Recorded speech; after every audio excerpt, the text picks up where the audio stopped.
It's our last week in France. We've been here for almost 3 months since we sailed across the Channel and arrived on the north coast of Brittany. Since then, we've sailed all the way around Brittany and we are now just into the Loire region. We have had an absolutely amazing time in France. The people have been so friendly, the food has been amazing, but it's time to leave, which is sad but also exciting. We're going to take on our most challenging sail yet, crossing the Bay of Biscay. It's going to be an almost 400 nautical mile sail across one of the most infamous stretches of water in the world, renowned for its changeable weather, big seas, and total lack of bailout options. So this week, as well as enjoying our last couple of days in France, we're going to make sure that the boat is super well prepared. Hi, we're Stu and Laura. We swapped our lives on land for adventures aboard our 36-foot sailboat Delfino. After an amazing summer learning the ropes in the stunning Scottish Highlands, we've now left the UK and are sailing south. Subscribe and join us for a journey full of discovery, learning, and delicious food along the way.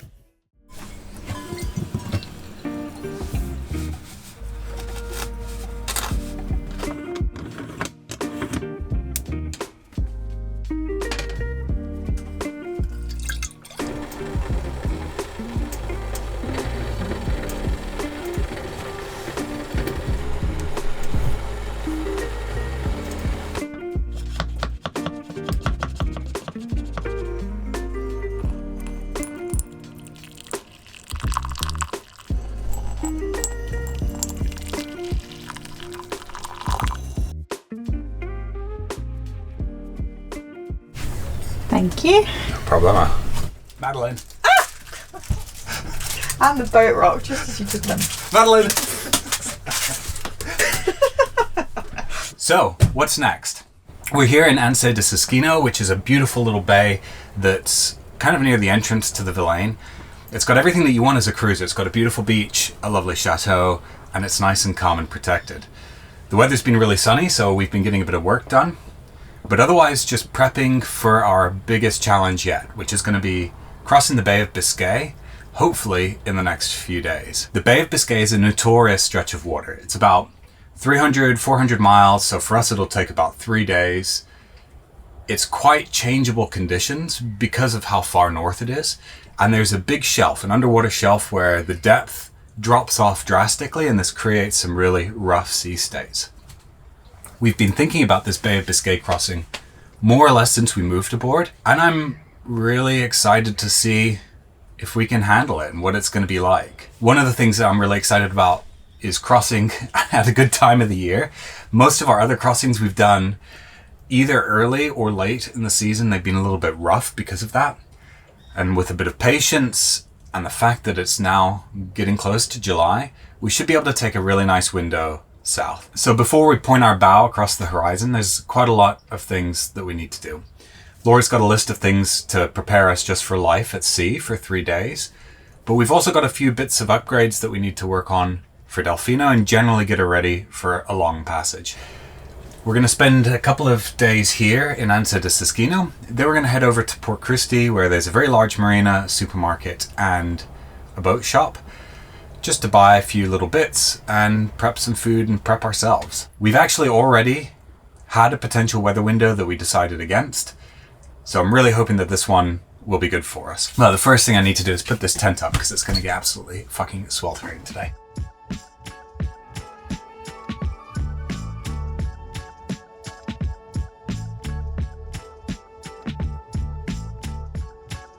This is our daily routine at the moment, starting the day by checking the weather forecast. We use this application called Predict Wind Offshore to do our passage plans. Long story short is that it's a pretty heavyweight application used to plan offshore routes. It can help you choose what time to leave, and it can help you choose what route to sail, and it'll give you all kinds of wind and weather and great information. And what's really nice about it is it gives you a little animation and a model of where your boat will be at various points in the passage, so you can see exactly where you'll be and what wind you should be expecting in that particular location, which is super useful for a passage like Biscay, where the wind is really changeable, we could dramatically be in different places, and we really need to carefully plan where we're going to be at what time. And so in this case, you can actually see the departure planning mode lets you choose 4 different departure times, and it'll give you a sense for what the conditions will be like. Okay, so if we leave super early on Saturday, we get much less motoring, which is good. And we actually have less time upwind the earlier we go. So on the late on Sunday, we end up with 20% of the passage upwind. Most of it's in 1 to 2 meter waves, so that's fine. That looks pretty comfortable, actually. It looks okay. It doesn't look brilliant. Yeah. But it looks pretty good. Yeah, I think so. I think I'm pretty happy with that. So yeah, I think we're a goer for Saturday. Okay. We might end up going Friday night, or we might end up going later on Saturday. Okay. So it's sort of like Saturday 9 a.m. plus or minus 12 hours. Okay, because if the reason I'm like no to Friday night is A, it's going to be a real scramble to get ready, and B, it means that we will definitely have to do 4 nights. Whereas if we go Saturday morning, we only have to do 3 nights. Yeah, that's true. It would be better if we could go Saturday. I agree. Would. Okay. I agree. We're going to continue the daily routine of checking the weather first thing in the morning, but at the moment, Saturday's looking good. Yeah.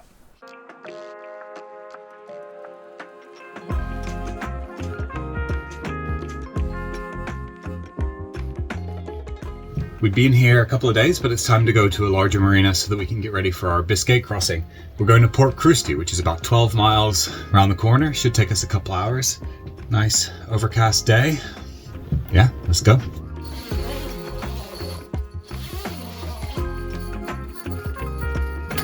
If you saw the last mini episode, Starling's still living on the back here, so now I've got to take it off every time that we go sailing.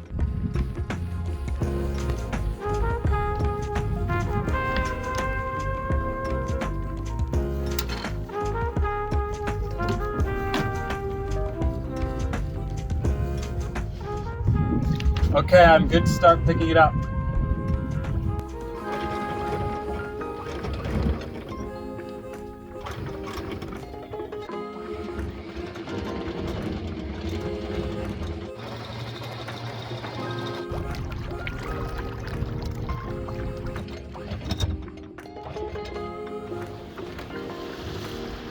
Are off. I've forgotten just how much I enjoy this lifestyle of cruising from spot to spot, deciding when we leave, deciding where we go. That aspect of choice is one of the things I love most about sailing. And it's something that we found that we really enjoyed in the RV as well.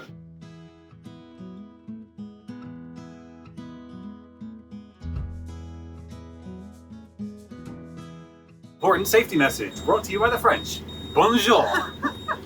Bonjour and okay. Okay. Oh dear.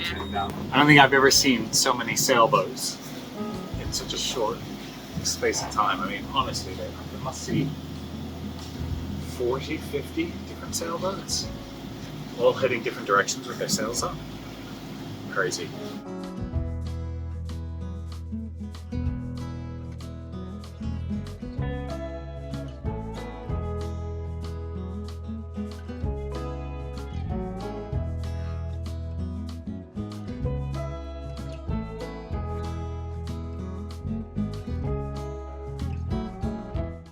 Right, if we want to leave in 36 hours, we have got a lot to get done between now and then. So you know what it's time for? Another big old list. Favorite thing, a big list.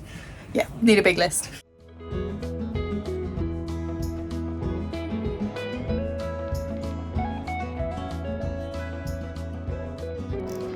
Today's Friday, and we're hoping to leave for Biscay tomorrow.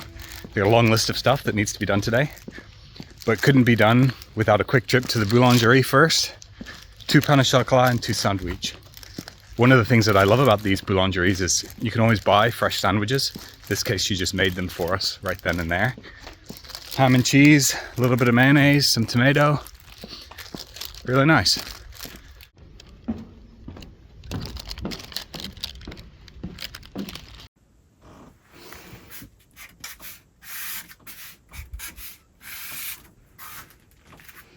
So next up are the engine checks. We just do a few basic things. We check the tightness on the belt, check for oil, and look for anything that's kind of obviously out of place.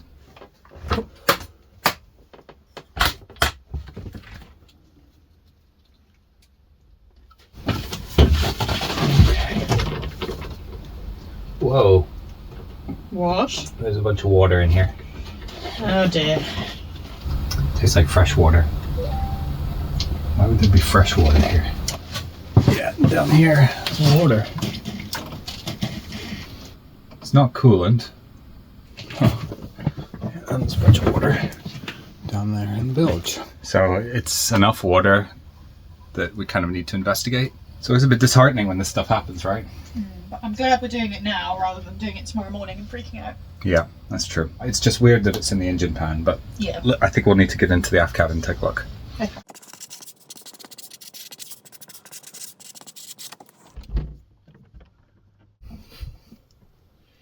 Okay, yeah. I see it. Can you like turn a tap on and run a tap?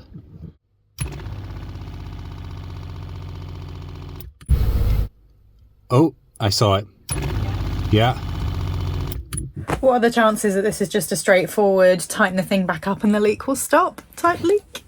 Yeah, I think the odds are pretty good. But I also think now that we know what it is, I'm much less concerned about it. If it's just a freshwater leak from the freshwater system, then if we see water in the bilge, it's going to be much less scary on passage, and it's something we can fix. The system seems to be working. I'm going to give it a tighten and see what we can do. Maybe it'll stop it. Fingers crossed. Multitasking and testing the Garmin at the same time. Response to test. Okay. Thank you. Okay, Garmin appears to be working, which is great. We are using a little Garmin messenger device for tracking and just in case we need emergency communication on this passage. We're going to turn the global priority on our Starlink, so that will be our primary means of getting weather and communication, but just in case that for some reason doesn't work, we've got this as a backup where we can get very basic weather forecasts and send messages to people on shore via our phones. So we could ask them to look up more detailed weather forecasts and send them to us if we need it.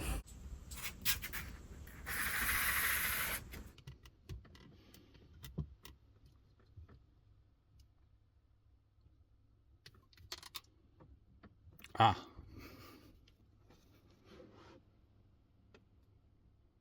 Yeah, so that's the problem right there. Up at the top left there, this thing here, I thought I needed to rotate it, but it turns out that is just not, it's broken now.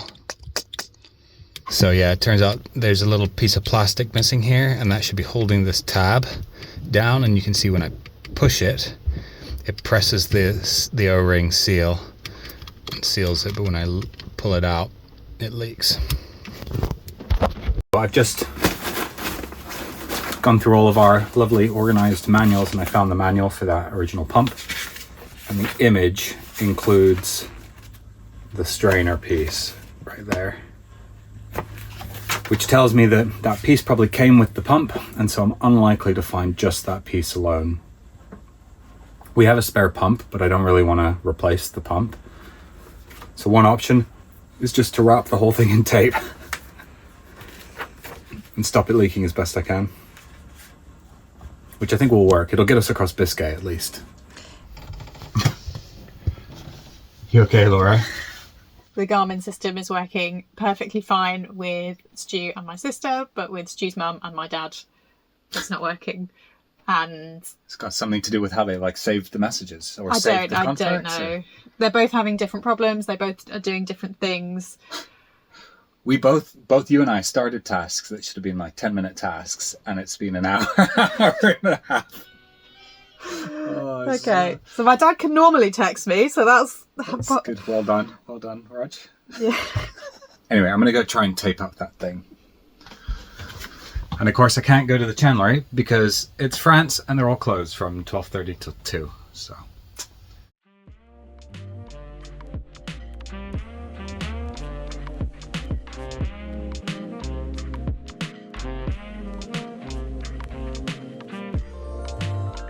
Cool. Think that's gonna have to do the job.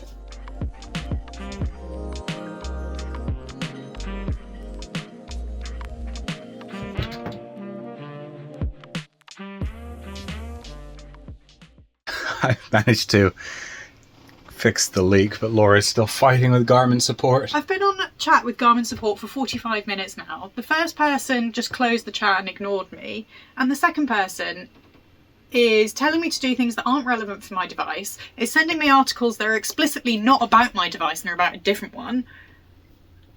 And it has been so far zero help whatsoever, and it's now taken me 2 hours to set up this device, which should have been a like turn on, send a message, receive a message, 5-minute job.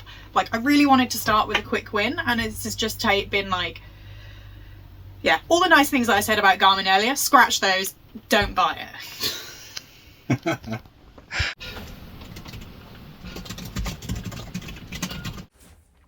Right, so after over an hour talking to Garmin, with me prompting them to help me and them continually trying to discontinue the chat because it's been inactive because they haven't responded to me, they are now opening an investigation. I have no idea if that's actually going to be sorted before we leave tomorrow. I've asked them if that's going to help, if it will be done before the end of today, but they're ignoring me. So I think we're just going to have to hope that the Starlink works. We can't rely on the Garmin.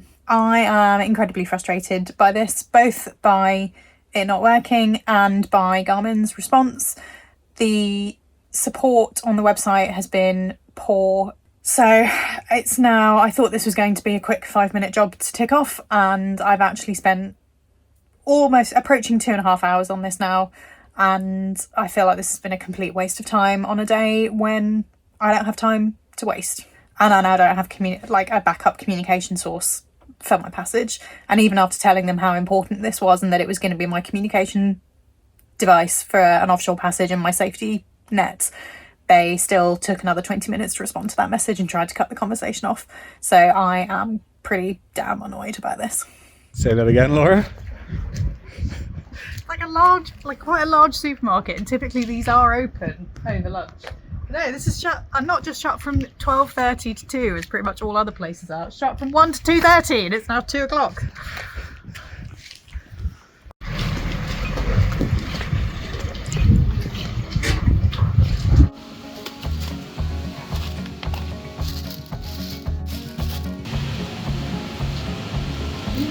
Do you think these will survive before they ripen?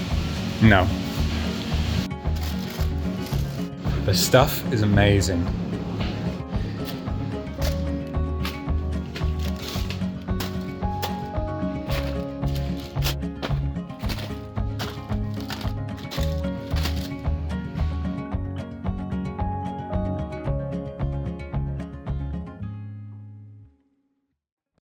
The thing that's interesting about passages is that there's tons of prep, but then to a certain extent, once you go, you're just sort of hanging on.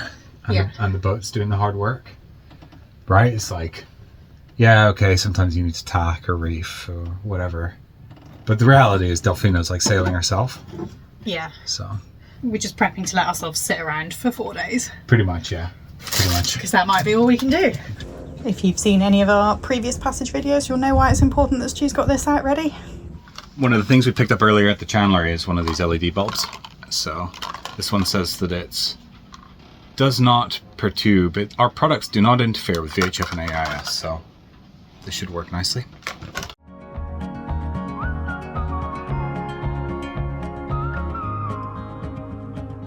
Whoa, pretty freaky up here.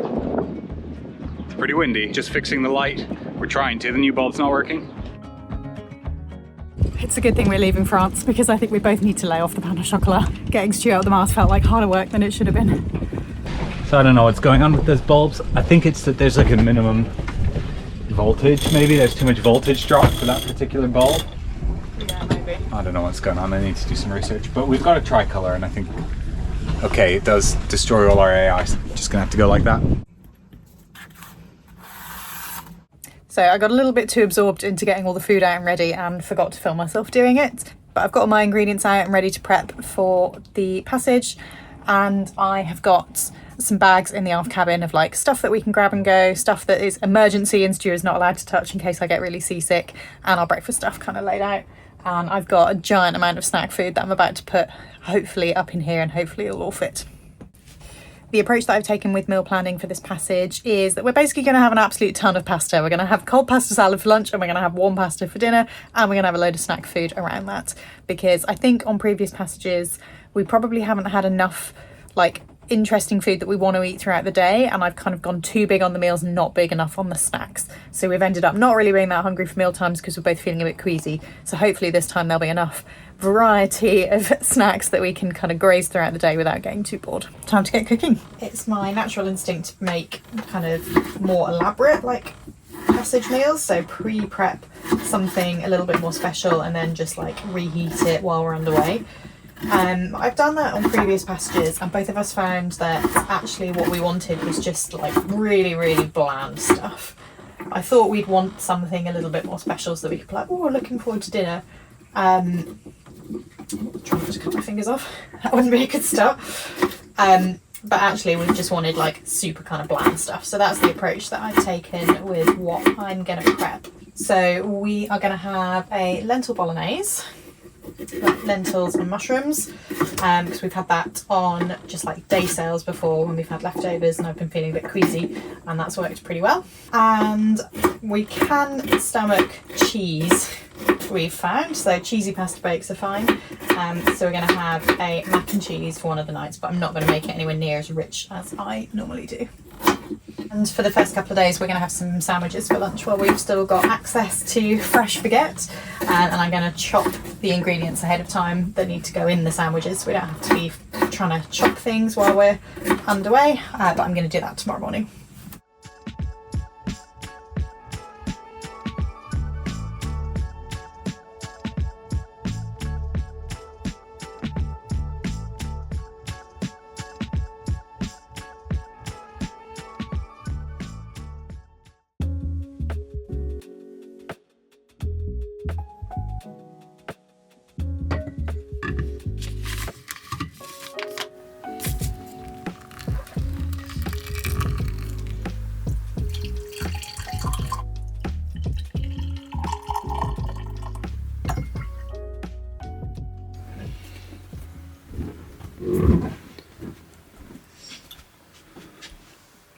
Thank you.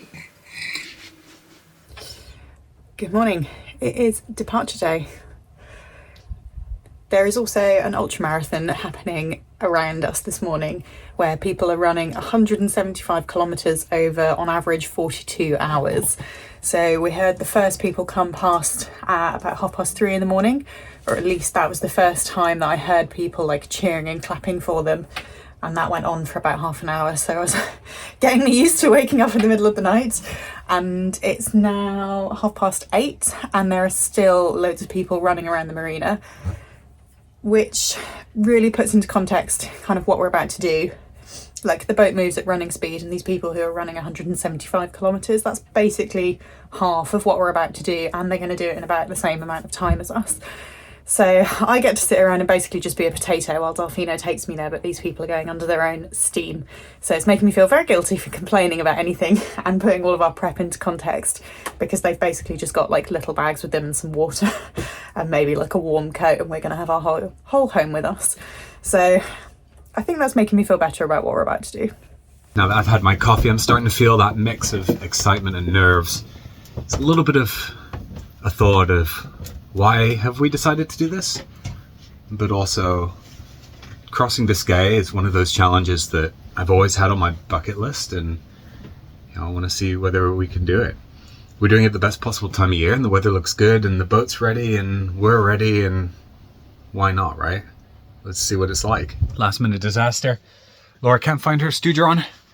Well, I knew that this one's here, but there's Yeah. not going to be enough. Found some. They were in the grab bag. Who thought of where they'd be? And Stu actually thought of where they would be and managed to find something for once. You're welcome. Yeah. I'm so relieved, thank you. It's because you get so seasick. Maybe I just subconsciously keep track of where all of the seasickness meds are. Yeah, we found some. Nice. All right. Biscay's back on. Figured I would talk you guys through the passage plan for this Bay of Biscay crossing. So the total distance, ignore that, it's about 300 nautical miles from, it's a weird navionics bug. So yeah, it's about 330 nautical miles from where we are here in Port Lacrusti, near the Morbihan, all the way to La Coruña. That's our plan. We do have a bail option to go to Gijón, but it only cuts the distance down a little bit. So one of the things about the Bay of Biscay crossing is that it's really committing. Once you're out into the bay, there's very few exit points. So La Coruña is there. We could go to Gijón, which shortens it by about 50 or 60 miles. So total crossing should take about 3 days. There's a few things about the Bay of Biscay that make it quite a notorious crossing. The first is that it's just north of the trade winds. So the trade winds tend to start off the west coast of Portugal, which means that the bay itself can get hit by low pressures. And those low pressures tend to be north, and they create westerly winds forcing boats into the bay. And that's been something that's notorious about the Bay of Biscay for as long as people have really been sailing it. The other thing about the Bay of Biscay that can be a bit challenging is this continental shelf. So the shelf here is where the depth of the water rises from thousands and thousands, that's 3,000 meters, 4,000 meters right there, only to a few hundred. What that does is it forces the waves up, which can create really choppy, confused conditions. And the other challenge about this area is that fishermen love to fish this area. So not only do you have really rough conditions, potentially, you also have a ton of fishing boats that like to hang out on this. So one of the reasons we've been hanging out here, and one of the learnings from last year's passages, is that we really want to be doing these passages at the best time of year possible, and we want to make sure that we're waiting for a good weather window, and I think that we've done that. If we look at the overall weather systems, you can see that you've got these southerlies starting to form off the coast of Portugal. Those are sort of the start of the trade winds at this time of year, and there's a low pressure up here hitting Ireland. These are the conditions today. But overall, this should create a nice southerly breeze for us to start in the Bay of Biscay. It does swing a little bit. One of the great things about this app, Predict Wind Offshore, is that it gives you these awesome charts for your passage. So I figured I'd just talk through these a little bit. This top one is true wind speed. So what that's telling me is that the wind will start fairly soft for the first couple hours, below 10 knots. Then it'll increase to around 17 knots for, looks like about 6 or 7 hours, until about midnight tonight, and then it'll start dropping. And we'll have a long period in the middle of the passage, looks like almost a day, possibly a day and a half, where the wind will be really quite low. So the models are saying anywhere between 5 and 10 knots. So we're likely to be motoring for most of that portion. Then it'll pick up. So today is Saturday. It should start picking up, looks like, in the night, Sunday, Monday morning. And we should get a nice sail for the rest of the trip into A Coruña. In terms of wind angle, what's nice about this particular passage plan is that it's almost always behind the beam. There's a short section at the start when the winds are quite light, but after that, we're talking about after the beam and then slowly swinging behind us to be dead downwind. So that's lovely. That's exactly the kind of thing that we're looking for when we want to choose a weather forecast. One of the things that I like about this forecast is to see relatively high pressure becoming even higher. This tells me the conditions should be relatively settled and we're not going to get slammed by a big low pressure. And the last thing that we tend to take a look at is the waves, both the height and the period. So the wave height is saying between 1.5 and 1 meter, which is not nothing, but also nothing really to worry about. We sail all the time in waves of that size.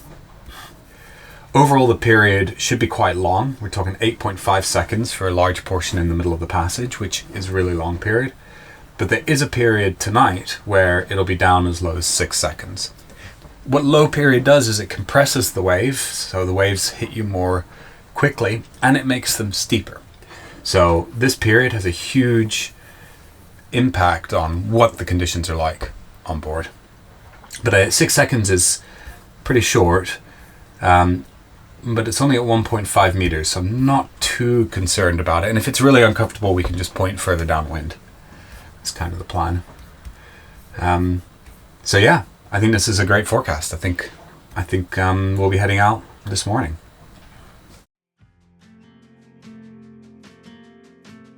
Unlike the last few passages we've done, really, it feels like we're leaving into calm, settled conditions, which is making this much easier.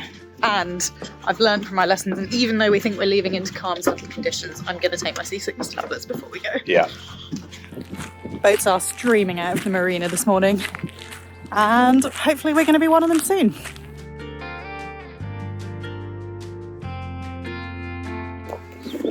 Before I said that I was excited and a little bit nervous, and now it's mostly just excitement.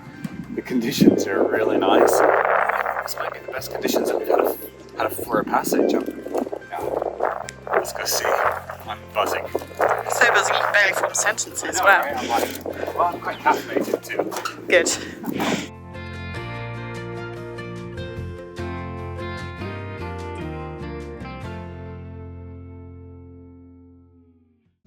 Good test of how easy it'll be to get this new Starlink dish out. If you haven't seen it, watch our Starlink video, but we've got a new Starlink dish, which is very exciting, and it works very well, but we just haven't mounted it yet.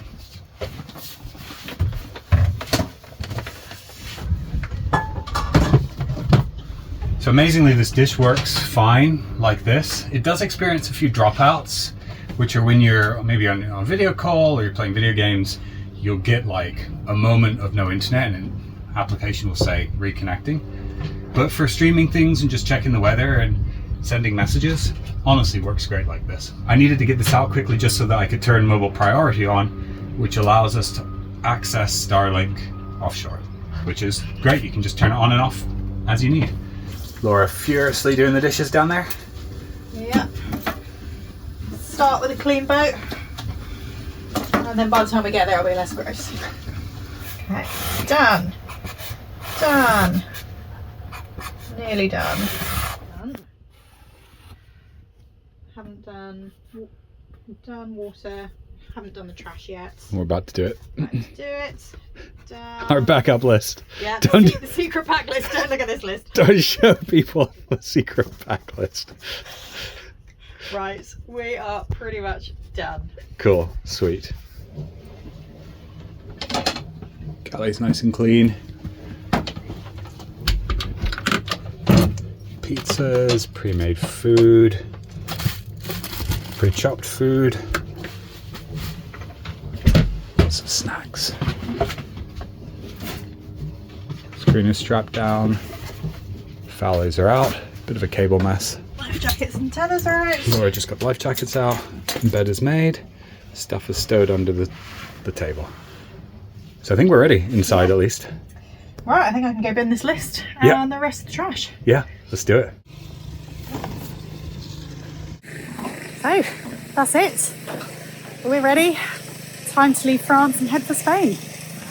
I'm obviously excited to get to Spain and a little bit nervous about the passage, but there's a huge part of me that's sad about leaving France. We've had such a great time here. The food has been amazing and the people have been so friendly, helpful, welcoming, and just really tried to do their best to help us out whenever we've needed it. It's been a different side of France to what I've experienced in the past. So typically in Paris and the Alps, the Parisians are not too helpful to English tourists, but that's not what we found in Brittany at all. It's been absolutely wonderful, absolutely beautiful, but time to leave. See you next time.